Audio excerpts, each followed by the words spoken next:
सच्चा रब है करीम तू तेरी शान जल्ला जलालुहु।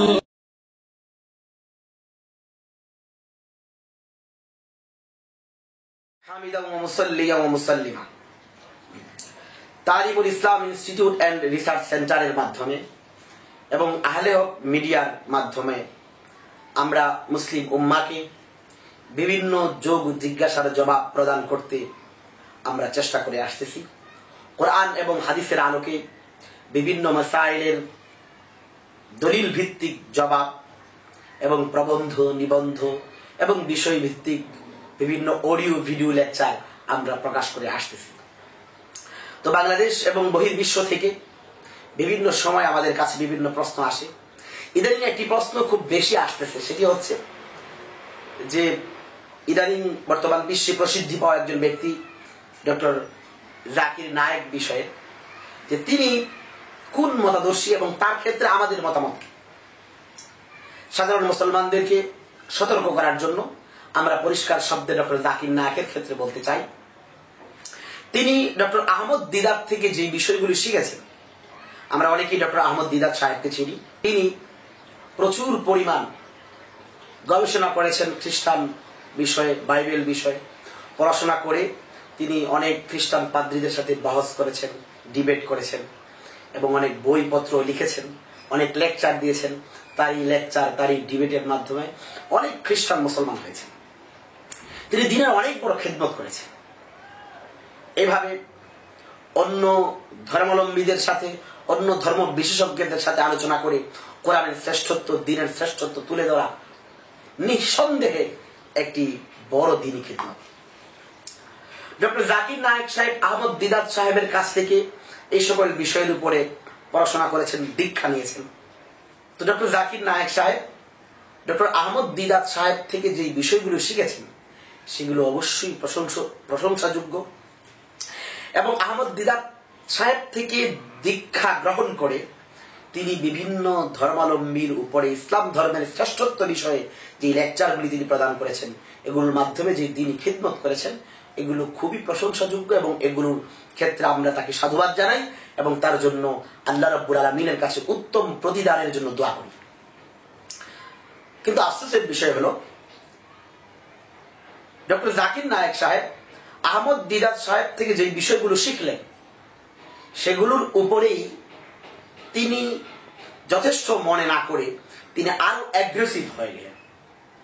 তিনি মাসাইলের ক্ষেত্রে কথা বলতে শুরু করে দিলেন, যেই মাসাইলগুলি হাজার বছর ধরেই কোরআন সুন্নাহ ভিত্তিক ভাবে লিপিবদ্ধ আকারে সমাধান হয়ে গেছে, যেই মাসাইলগুলির উপরে উম্মত আমল করে আসতেছে, সেই বিষয়গুলোর উপরে নতুন গবেষণার নামে তিনি তার কম অভিজ্ঞতা, কম ইলম, বলতে গেলে জাহালত এবং মূর্খতা সত্ত্বেও তিনি যখন মাসাইল বিষয়ে কথা বলতে শুরু করে দেন, তখন তার থেকে প্রচুর পরিমাণ গলত, প্রচুর পরিমাণ ভুল কথা বের হতে থাকে, যা আমরা ইতিপূর্বে আহলে হক মিডিয়ার মাধ্যমে দুটি ভিডিও এর মাধ্যমে প্রকাশ করেছি।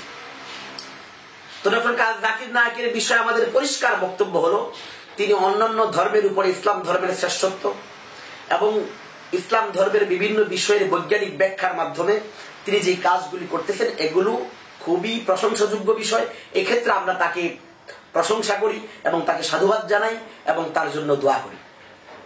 কিন্তু মাসআলা মাসাইলের বিষয়ে তিনি যে কথাগুলি বলতেছেন এগুলো খুবই বিপজ্জনক এবং অধিকাংশ ক্ষেত্রেই ভুল এবং অপব্যাখ্যার শামিল। আর সাধারণ মুসলমান যারা রয়েছেন তাদেরকে আমরা বলবো যে এটা আমাদের ভুল। আমরা কেন একজন ডাক্তারের কাছে দ্বীনি বিষয়ের সমাধানের জন্য যাব? এটা একটা হাস্যকর বিষয়। আমরা তো ইঞ্জিনিয়ারের কাছে ডাক্তারি সমাধানের জন্য যাই না, ডাক্তারের কাছে ইঞ্জিনিয়ারিং বিষয়ের সমাধানের জন্য যাই না। তবে একজন ডাক্তারের কাছে কেন আমরা দ্বীনি বিষয়ের মাসআলা মাসাইল জিজ্ঞাসা করতে যাই? এটা তো আমাদের ভুল। ডাক্তারের কাছে থাকবে ডাক্তারি বিষয়ের সমাধান। আর ডক্টর জাকির নায়েক শুধু একজন ডাক্তার, এমবিবিএস করা ডাক্তার, পিএইচডি করাও ডাক্তার না। আমরা তার কাছে সর্বোচ্চ নিয়ে যেতে পারি যে এমবিবিএস করা ডাক্তার, তার কাছে পেশাব, স্টুল টেস্ট, এই সকল বিষয়ের জন্য তার কাছে যাওয়া যায়। কিন্তু অবাক করা বিষয় হচ্ছে যে আমরা মাসলা মাসাইল টেস্ট করার জন্য ডাক্তারের কাছে চলে যাচ্ছি। এটি আমাদের জন্য বড়ই হাস্যকর এবং বড়ই একটি ব্যথাদায়ক এবং কষ্টদায়ক একটি বিষয় যে আমরা এই কাজটি কেন করতে যাচ্ছি। ইঞ্জিনিয়ারের কাছে ডাক্তারি বিষয়, ডাক্তারের কাছে ইঞ্জিনিয়ারিং বিষয়, হাস্যকর বিষয়। তো যাই হোক, শেষ কথা হলো এই যে ডক্টর জাকির নায়েক ইসলাম ধর্মের শ্রেষ্ঠত্ব অন্য ধর্মের উপরে তুলতে গিয়ে তিনি যে তুলনামূলক ধর্ম বিশ্লেষণ করে থাকেন, এর মাধ্যমে তিনি যে দিনী খেদমত করতেছেন আমরা এগুলোকে সাপোর্ট করি। এগুলোর মাধ্যমে তিনি যে দিনী খেদমত করতেছেন এই জন্য তাকে দোয়া করি। কিন্তু মাসআলা মাসাইলের ক্ষেত্রে তার বলা যেমন গলত, আমাদের প্রশ্ন করাটাও গলত। আল্লাহ রাব্বুল আলামিন তার এই শারারত, মাসআলা মাসাইল বলার ক্ষেত্রে তারই শারারত এবং তার মাধ্যমে যে বিভ্রান্তি সৃষ্টি হচ্ছে এগুলো থেকে যেন আমাদের উম্মতকে হেফাজত করেন, উম্মতে মুসলিমাকে হেফাজত করেন। এই জন্য আল্লাহ রাব্বুল আলামিনের কাছে দোয়া করি। आदमी के पास जिस चीज का इल्म हो उस आदमी को वही बात बोलनी चाहिए। अल्लाह रब्बुल इज्जत ने कुरान में फरमाया ला तख्फु मा लैसा लका बिही इल्म, जिस बात का तुम्हें इल्म नहीं है उसके पीछे मत पड़ो। तुम्हारा जो दायरे कार है उस दायरे में रहो। एक किसान का दायरे कार खेती है, खेती के बारे में वो बताए। एक मजदूर का काम मजदूरी हो, वो मजदूरी के बारे में बताए। एक डॉक्टर का काम इंजीनियर नहीं कर सकता ना, एक इंजीनियर का काम डॉक्टर कर सकता है कि नहीं। डॉक्टर का काम इंजेक्शन लगाना और जिस्म को देखना और बुखार और सर्दी जुकाम और दीगर अमराज की तशखीस करना है और उसका इलाज करना है। लेकिन उसे आप पेपर और कलम दे दो, कह दो हमारी इस बिल्डिंग का स्ट्रक्चर बना के खड़ा कर दो, बेचारे को क्या मालूम। तो अर्ज करने का मतलब यह है जो जैसा होता है उससे उस तरह के सवालात और उसको चाहिए कि उसी अंदाज का वो जवाब जिसकी जो फील्ड है। डॉक्टर जाकिर नाइक एक मशहूर मुबल्लिग है, वो जो है क्या कहते हैं मुनाजराती अंदाज में वो क्या कहते हैं इस्लाम और क्रिश्चियनिटी में डिबेट करते हैं, मुनाजराती तौर पर पेश करते हैं। ठीक है, अच्छी बातें करना चाहिए। हिंदू और इस्लाम, हिंदू धर्म और इस्लाम का तो खैर कोई बराबरी है ही नहीं। कोई ये कहे कि हिंदू और इस्लाम या हिंदू धर्म और इस्लाम, तो मैं कहता हूं ये सबसे बड़ा अहमक है। क्यों? इसलिए कि ये हिंदू धर्म आसमानी किताब है ही नहीं। है ईसाइयत, मसीहियत और यहूदियत, ये किताब है तौरेत ज़बूर, मालूम है। अल्लाह ने भी इन्हें आसमानी धर्म कहा है, इसलिए इनका मुकारना, इनका आपस में मुकारना तो हो सकता है, लेकिन हिंदू धर्म का मुकारना आदमी करे जनाब अली कहां राजा भोज कहां गंगवा तेली।